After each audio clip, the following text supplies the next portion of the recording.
ফেসবুকবাসী আপনাদের দেখানোর জন্যই ভিডিওটি ধারণ করলাম। এই ভিডিওটি ধারণের স্থান হচ্ছে মোল্লা টাওয়ার থেকে পশ্চিম কালাচাঁদপুর পাকা মসজিদের সামনের মোড় পর্যন্ত। দেখেন আজকের বৃষ্টিতে রাস্তায় কিভাবে পানি উঠেছে।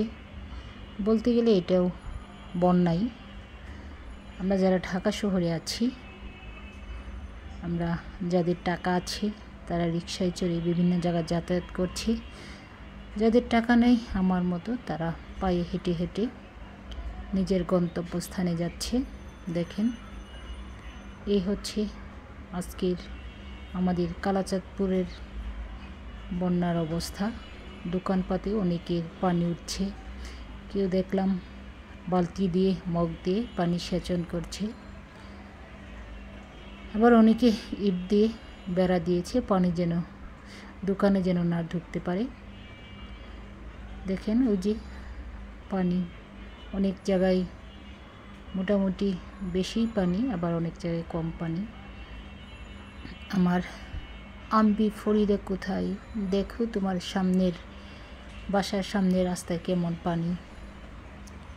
এই যে ফরিদা আম্বি, তোমার গেটের কাছাকাছি এসে পড়লাম। তোমার গেটের সামনের রাস্তা দেখো কি অবস্থা, পানি জমে আছে।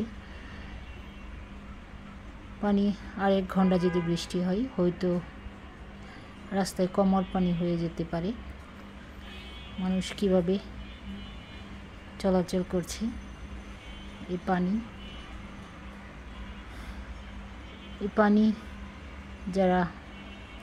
পানিতে যারা ভিজে আসছে অনেকেরই চুলকানি হওয়ার সম্ভাবনা বেশি। বিশেষ করে আমারও বাসায় আসার পর চুলকাচ্ছে। আমি একটু আপনাদের দেখার জন্য ভিডিওটা করেছিলাম, কিন্তু এখন দেখা যাচ্ছে আমার শরীরে চুলকানি শুরু হয়ে গেছে। এই যে আমার সামনে বাসা, আমার বাসার সামনেই দেখেন কতটুকু পানি। এই যে সামনের গেট, আমার বাসার চারিদিকে দোকান।